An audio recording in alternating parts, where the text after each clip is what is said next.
আমরা এই মুহূর্তে রয়েছি মায়াপুর ইস্কনের ঈশ্বরদান কমপ্লেক্সে। এখন কিন্তু ঈশ্বরদান কমপ্লেক্সের মায়াপুর ইস্কনের মহাপ্রসাদ বিতরণ চলছে। দেখুন, তার আগে থালি সাজানো হচ্ছে, দেখে নিন। হরে কৃষ্ণ প্রভু। দেখুন এই থালির মধ্যে কত রকমের আইটেম আছে প্রভু? 13 রকমের আইটেম রয়েছে। দেখুন, অনেকেই হয়তো মায়াপুর ইস্কন বেড়াতে আসেন, ঘুরতে আসেন, কীর্তন করতে আসেন, কিন্তু এই ঈশ্বরদান কমপ্লেক্সের ব্যাপারে কিন্তু আমিও জানতাম না এতদিন আগে পর্যন্ত, অনেকেই হয়তো অজানা।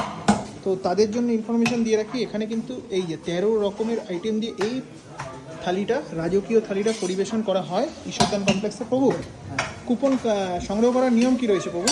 সকাল 7টা থেকে 10টা পর্যন্ত হচ্ছে টাইম। আচ্ছা, কুপনের টাইম সকাল 7টা থেকে 10টা পর্যন্ত। তার উপরে অ্যাভেলেবেল থাকলে তাহলে সেটা পাওয়া যাবে। আচ্ছা,